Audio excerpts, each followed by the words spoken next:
Здраво на сите, тука е Патриотско друштво. Денеска сме со отец Ивица Тодоров, кој е свештеник во Македонската православна црква и е духовен раководител на домот. Кажете ми, што е до домот? Први ви благодарам што ме поканивте на ова интервју и исто така ви благодарам што дојдовте во студијето на До дома, односно во студијето на Движењето за организирана духовна обнова на Македонија До дома.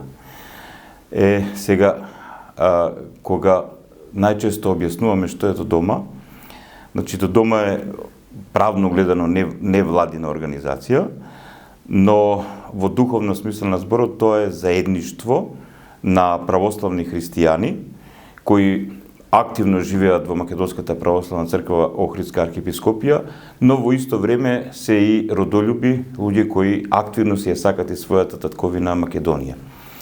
И не случајно ние ова наше заедништво го насловивме, го именувавме како До дома, затоа што преку тоа име е опишан целиот процес како треба да се развива личноста на еден човек за да биде градивна, плодна, позитивна, свесна и совесна. Значи, првин човек треба да се прифати себе си, да се осознае себе си и самиот во себе да изгради еден пријатен дом за самиот себе си. И кога тоа ќе го овозможи, тогаш со друга личност со спротивниот пол, поврзани од љубовта, треба да знаат, затоа што веќе осознале како треба да делуваат со себе, како домаќини треба да научат да делуваат надвор од себе, да бидат добри домаќини, добри родители, луѓе кои на вистински начин ќе си ги воспитуваат своите деца и во духот на верата, и во духот на родолюбието, патриотизмот. Таквите личности кои си имаат себе си и се добри домаќини се градивни личности, личности кои позитивно делуваат сега на нашиот поголем дом, тоа е нашата Македонија.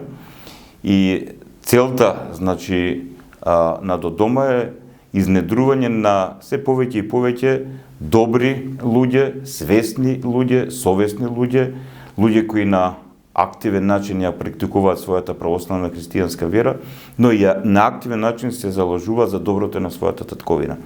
И сега што е најбитно, ние според тоа што самиот Христос, нашиот Спасител, ни го открил, разбираме дека живеејќи во доброто, живеејќи за доброто, ширејќи го доброто, имајќи емпатија, разбирање за потребите на другите и на тој начин станувајќи зрела, одговорна личност, ние се подготвуваме за оној начин на постоење во вечност, што Христос го нарекува Царство Божие, или тоа е нашиот дом за кој не повикува нашиот Спасител, нашиот Бог, нашиот единствен учител, и затоа е До дома. Често се среќаваме во денешницата и гледаме дека младите не се толку религиозни колку што некогаш биле, и на што се должи тоа, кажете ми вие? Вака, јас не можам до крај да се согласам со тебе дека баш не се религиозни. Значи, првин човекот е по природа религиозно битие. Значи, нема човек кој длабоко во себе си не ги чувствува тие, како да кажам, метафизички прашања, надрационални околу постоењето на Бог, смислата на животот, постоењето на живот после овој живот. Нема човек кој не е тангиран од овие теми. Навистина денеска живееме во еден модел на живење кај што тоа духовното се потиснува, но сепак еден добар процент од младите се религиозни. Сега, јас па не можам да се согласам дека се и христијанин, затоа што да бидеш религиозен човек не значи дека си и христијанин. Значи, христијанин, тоа е процес на созревање. Значи, христијанин се станува во еден момент кога многу нешта, например, во умот ќе бидат појасни, односно тоа дека постои Бог, дека постои цел на нашето постоење во овој свет, дека постои сериозна разлика меѓу доброто и злото, дека во овој свет постои вистина и така натаму, не е се релативно. И кога човек ќе дојде до тоа ниво на созреаност, тогаш веќе гради еден поличностен однос со Бог, значи со таа абстрактна именка, И полека за него Христос веќе не е само нешто дел од историјата, туку навистина Христос станува спасител. Односно, таа личност разбира дека само Христос е оној што нас не спасува од злото, што нас не спасува од гревот, што нас не спасува од незнаењето, што нас не спасува од духовната смрт, што нас не спасува од безцелноста на постоењето. И тогаш таа личност, без разлика дали има 15, 16, 18, 19, 23, 25, 68 години, значи во еден момент внатре во себе си се отвара за Христос и се отвара за неговото водство во својот живот, и тогаш таа личност станува христијани во вистинска смисла на зборот.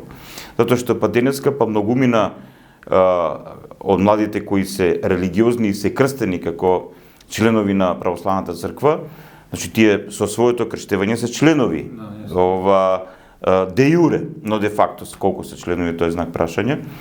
Значи се е тоа процес, значи целиот живот, сето постоење во овој свет е процес на созревање, и сега ако една личност оди на вистина правилно, здраво, градивно, позитивно, благословено во тој процес на своето созревање, тогаш ќе дојде до тие вистински вистини кои ќе го доведат до вистината таква како што таа е. Чисто јас сум слушнал дека доста луѓе носат златен крст, а има дрвено срце. Знаеме дека Исус носел дрвен крст, а има златно срце. Убава ти е споредбата, но во духовниот живот има еден многу сериозен закон. Самиот Христос тоа го говори, да не судиме, односно, што тоа, кога Христос ќе каже да не судиме, затоа што со каков суд судиме или со каква мерка мериме, и нас не се мери. Значи, секогаш кога ќе говориме за некои луѓе, треба да се провериме себе си кај сме ние, какво е нашето срце. И што навистина ние подразбираме кога велиме дека нашето срце е дрвено, односно меко, не е железно или така натаму и така натаму. Значи, во вистинска смисла на зборот, сега не сакам да те критикувам, нема да ме разбереш, не ти попувам, да, значи во вистинската смисла на зборот, човек кој има вистинско ољубовено срце, охристовено срце, тој има разбирање. Тој има разбирање за реалноста на овој свет и знае дека во овој свет нештата се многу сурови. И дека во овој свет не сите го започнале тој свој процес на само себе осознавање, созревање и така натаму и така натаму. И сега некои луѓе, а секој од нас има потреба за идентификација. Дали верска, национална и така натаму. Сега некои луѓе мислат дека тоа што они го прават е најдобро што можат, според нивното ниво на сознавање на реалноста во која живеат. Но целата приказка е, кажав пред малку, тој процес. Колку повеќе човек созрева, толку повеќе се осознава себе си, колку повеќе се осознава себе си, ја осознава реалноста во која живее, значи не е наивњак, значи не поминува се тука, значи почнува да ги разделува работите. Не е се бело, не е се црно, не е се сиво, не се лета, не се јаде се што лета, не е злато се што сја и така натаму. Значи луѓето започнуваат да ги оделуваат работите. Сваќа дека не е се исто. Не е се исто. И сега колку подлабоко човек завлегува во реалноста, толку повеќе на еден начин па станува свестен и за Творецот на овој свет. И тогаш започнува и таа комуникација со Творецот на еден многу нежен начин. Затоа што Бог, тоа во Светото писмо најдлабоко ни е објаснето со пророкот Илија, ние како македонци, значи нас не е национален празник, пророкот Илија, и Линден и така натаму, Бог него му се јавува во тивок, нежен, ненаметлив глас. Еден мој пријател вели Бог е джентлмен, нежен е. Тој не наметнува, затоа што луѓето кои се егоизирани, кои се себечни, кои своето его го доживуваат како вистинска своја личност или идентификација, кои се горди, значи тие наметнуваат волја и тие се насилни. А Бог кој е љубов, тој не е насилен. Има тука едно прашање, зошто има атеисти, што се случува кај нив, зашто тие така размислуваат, што ги тераат, зашто има противни спротивставени стави со религијата и цела таа појава сега на што се вика. А јас, например, имам многу спротивставени ставови со религијата, затоа што религијата е многу општа тема. И со многу аспекти од религијата и со многу религиозни пракси не се согласувам. Се зависи за која религија правиме муавет. Сега, кога говориме за атеисти, јас во мојот живот сум сретнал неколку атеисти, сериозни атеисти, кои биле атеисти како плод, односно би рекол како последица на едно лошо влијание од некои луѓе кои многу погрешно ја сведочеле и ја зрачеле верата. Значи, луѓе кои се прекрасни, луѓе кои длабоко во себе си живеат со тие Божји вредности, искрени луѓе, добри луѓе, но, например, тие не можеле да ја прифатат представата за Бог што некои егоизирани представници на некоја религија или на христијанството им ја наметнувале. И тие се блокирале, во умот се блокирале за таа представа за Бог и така натаму, се додека тивкото ветерче, тивкиот глас на семојтниот наш Отец Небесен топло не заиграл во нивниот ум, во нивното срце и тогаш луѓето се отвориле.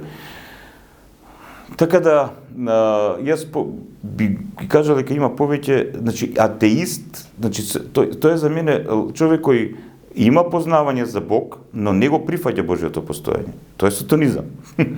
Тоа е. А другите се агностици, суштина, поточно кажано, тоа се агностици, значи луѓе кои велат дека не знаат, дека не негираат дека постои Бог, нит прифаќа дека постои Бог, тие велат ние сме во фаза во која истражуваме. Но мора исто така да се каже дека имаш многу религиозни луѓе кои прифаќаат дека Бог постои, ама ти имаат сосем погрешен однос со него и немаат никаква врска со него, затоа што не живеат во неговата вистина и во неговите вредности. Велат дека се побожни, а живеат како безбожници. Тоа е, значи, ова е многу комплициран свет. Најчесто сликата е сива, најчесто. И затоа, она што го реков пред малку, колку човек себе се спознава, колку со текот на животот ја спознава реалноста на овој свет, тогаш ќе почне од сивилото да ги разделува тие црни, бели работи, вистините, лажни. Така, тоа е процес.